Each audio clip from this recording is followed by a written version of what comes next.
नमस्कार, मैं हूं प्रदीप कुमार। आप देख रहे हैं पॉलिटिकल आइडिया। पॉलिटिकल आइडिया के आज के इस अंक में आप सभी दर्शकों का बहुत बहुत स्वागत है।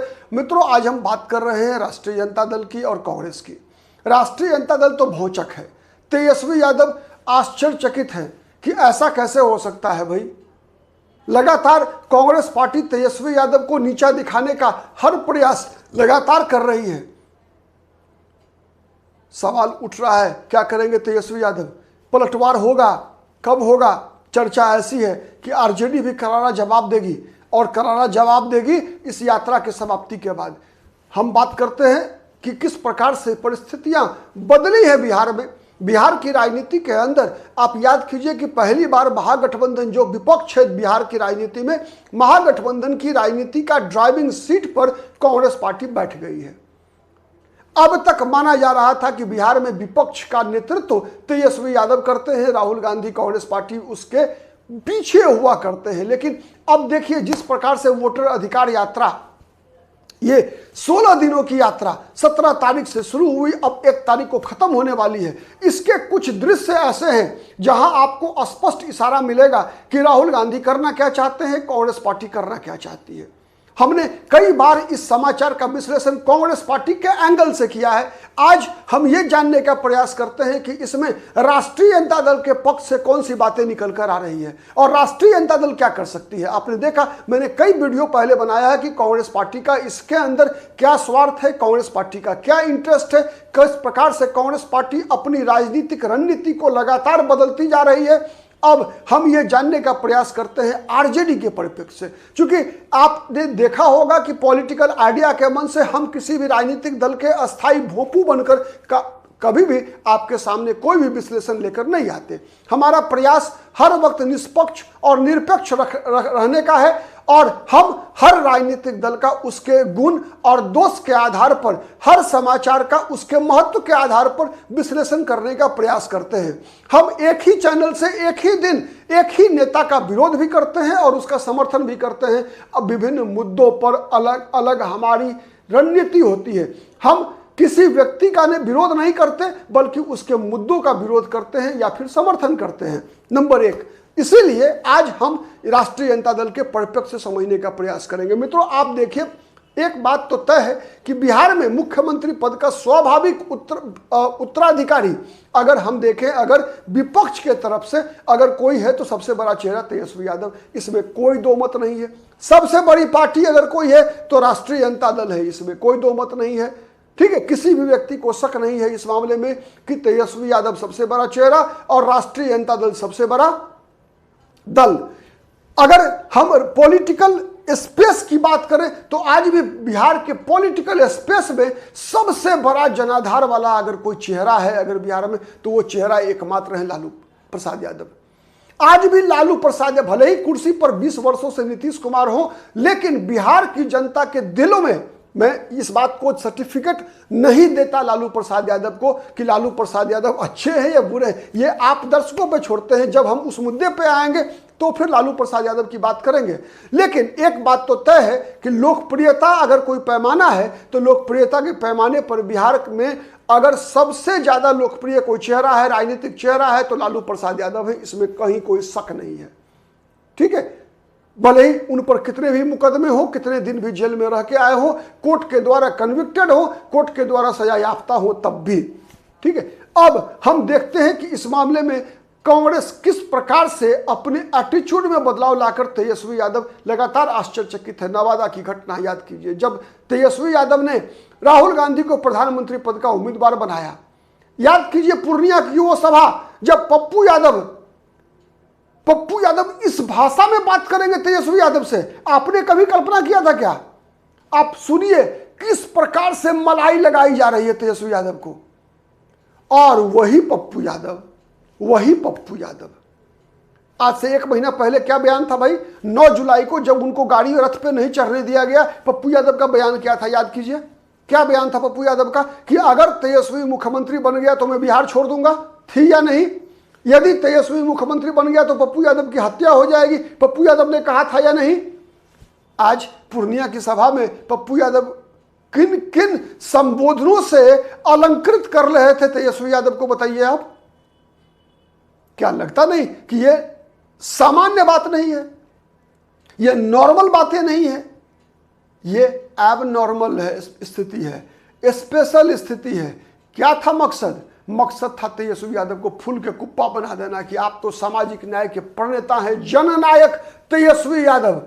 ठीक है, जबकि उसी मंच पर एक और जननायक राहुल गांधी भी मौजूद थे। वैसे बिहार के लोग तो मानते हैं कि कर्पूरी ठाकुर जननायक थे, कर्पूरी ठाकुर ही सबसे पहले जननायक थे, लेकिन खैर जननायक, मेरा व्यक्तिगत मानना है कि जननायक कई हो सकते हैं। एक जननायक कर्पूरी ठाकुर थे तो दूसरा भी जननायक हो सकता है कोई, ऐसा इसमें कहीं कोई दो मत नहीं है। इसीलिए राहुल गांधी को भी, राहुल गांधी के समर्थकों के लिए जननायक होने का अधिकार है, और तेजस्वी यादव को ही नहीं बल्कि पप्पू यादव को भी अपने समर्थकों के बीच उनका नायक होने का अधिकार है।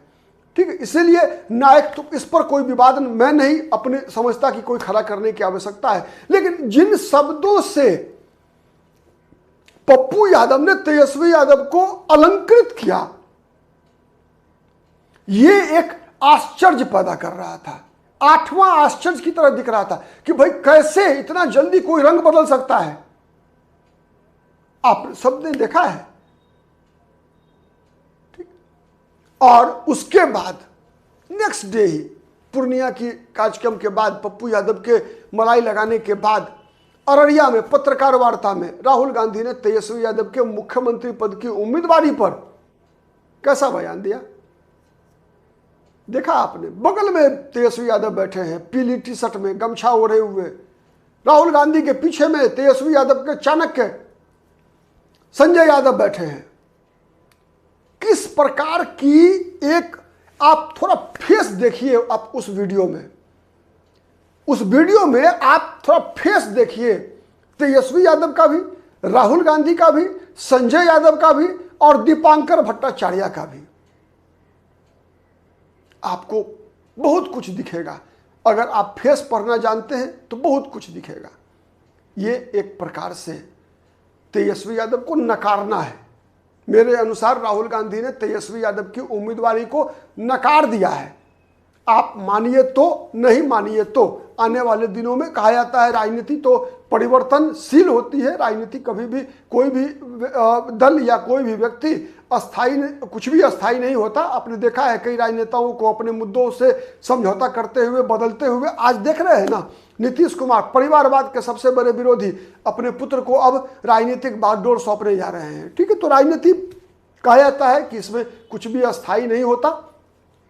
तो इसीलिए आने वाले दिनों में इसका असर क्या होगा कहना मुश्किल है। लेकिन एक बात तय है कि जिस प्रकार का कैरेक्टर तेजस्वी यादव का रहा है, लालू यादव के परिवार का रहा है, हर सवाल का जवाब लालू परिवार देता रहा है, तेजस्वी यादव भी देते हैं, ये बात देखी गई है। ठीक है, समर्पण तेजस्वी यादव ने भी और राष्ट्रीय जनता दल ने भी आज तक यदि किसी के समक्ष किया है तो वो एकमात्र चेहरा है बिहार में जिसके समक्ष लालू परिवार ने एक तरह से आत्मसमर्पण किया है, और वो चेहरा एकमात्र है नीतीश कुमार का।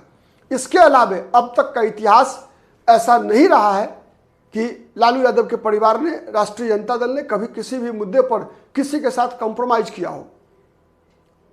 कोई भी चेहरा रहा हो इससे पहले, रामविलास पासवान रहे हो, शरद यादव रहे हो, रंजन प्रसाद यादव रहे हो, अनूप लाल यादव रहे हो, महावीर प्रसाद यादव रहे हो, विनायक प्रसाद यादव रहे हो, गजेंद्र प्रसाद हिमांशु रहे हो, ठीक है, सीताराम यादव रहे हो, या फिर गुलाम सरवर रहे हो, या कई ऐसे चेहरे हैं, इलियास हुसैन रहे हो, या अली अशरफ फातमी रहे हो, या मोहम्मद साहबुद्दीन रहे हो, या रमई राम रहे हो, या कमल पासवान रहे हो, कोई भी रहा हो, लालू, आज तक लालू यादव के परिवार ने कंप्रोमाइज नहीं किया है, झुकना स्वीकार नहीं किया है, टूटना स्वीकार किया है, कंप्रोमाइज करना स्वीकार नहीं किया है।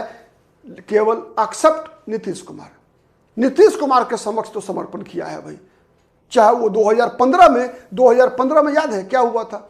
2015 में जब लालू यादव के पास आरजेडी के मात्र 22 विधायक जीत कर आए थे, और उस 22 में भी जब नीतीश कुमार चले गए, बीजेपी से अलग हो गए, जीतन राम मांझी मुख्यमंत्री बने, तो जीतन राम मांझी को मुख्यमंत्री बनते समय नीतीश कुमार के और उससे पहले ही जब बीजेपी से अलग हुए तभी नीतीश कुमार के पास बहुमत नहीं बचा। नीतीश कुमार के पास 7 या 8 विधायक की कमी थी। क्या किया नीतीश कुमार ने? उस 22 आरजेडी के विधायकों में से 10 विधायकों को नीतीश कुमार ने तोड़ा था। आप याद कीजिए, उन्हीं दिनों आरजेडी के कार्यकर्ताओं ने उस तत्कालीन विधानसभा के अध्यक्ष उदय नारायण चौधरी, जो अभी राष्ट्रीय जनता दल में है, गया वाले, उनके घर पर पथराव किया था। इतनी नाराजगी थी लालू प्रसाद यादव की आरजेडी के। नीतीश कुमार ने पहली बार, नीतीश कुमार लालू प्रसाद यादव ने हर पार्टी को तोड़ा था, लेकिन लालू यादव की पार्टी पहली बार टूटी थी। लालू प्रसाद की पार्टी में कह रहा हूं, राष्ट्रीय जनता दल। उससे पहले जनता दल टूटकर राष्ट्रीय जनता दल बना, या रामविलास पासवान अलग हुए, या शरद यादव अलग हुए, या नीतीश कुमार अलग हुए, लेकिन राष्ट्रीय जनता दल बनने के बाद पहली बार टूटी थी और राजद के विधायकों को नीतीश कुमार ने तोड़ लिया था। उसके बाद भी जब जीतन राम मांझी को मुख्यमंत्री पद से हटाना था और नीतीश कुमार को लगा कि विधायकों की आवश्यकता है, तो नीतीश कुमार दौरे दौरे बड़े भाई लालू यादव के पास पहुंच गए थे और लालू प्रसाद यादव ने कहा था, छोटा भाई है, पैर पकड़ लिया तो लात मार देते, गोदी में उठा लिए। धोखा मिला। फिर 17 में सरकार बनी, 15 में, 17 में धोखा मिला।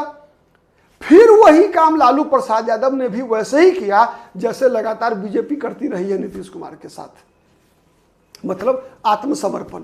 तो लालू परिवार ने अब तक केवल नीतीश कुमार के समक्ष आत्मसमर्पण किया है, इसके अलावा कभी नहीं किया है। अब इस बार देखना है कि इसका मुकाबला कैसे करते हैं तेजस्वी यादव। लेकिन एक बात तय है, जैसी चर्चा है कि यात्रा खत्म होने के बाद राष्ट्रीय जनता दल भी करारा जवाब देगा। अब जवाब क्या होगा? 2010 वाला जवाब होगा। याद कीजिए 2010 में क्या हुआ था। 2010 में आरजेडी और कांग्रेस दोनों अलग अलग चुनाव लड़ी थी। आरजेडी का तालमेल केवल रामविलास पासवान की पार्टी लोक जनशक्ति पार्टी के साथ थी, कांग्रेस अपने बलबूते पर लड़ी थी। ठीक है, तो ये देखना होगा कि किस प्रकार से जवाब देते हैं तेजस्वी यादव, उस पर हमारी नज़र बनी रहेगी। आप भी अपनी नज़र हमारे चैनल पर बना के रखिएगा। हर छोटी से छोटी, बड़ी से बड़ी घटना का राजनीतिक विश्लेषण लेकर हम आपके समक्ष आते रहेंगे। अपना प्यार, अपना स्नेह हमारे चैनल को लुटाते रहिए। अब तक यदि सब्सक्राइब नहीं किया है तो सब्सक्राइब कर लीजिए। हम वादा करते हैं कि आपके लिए राजनीति का निष्पक्ष विश्लेषण लेकर आने का लगातार हमारा प्रयास, हमारा कमिटमेंट जारी रहेगा। आज के लिए इतना ही। बहुत बहुत धन्यवाद। नमस्कार।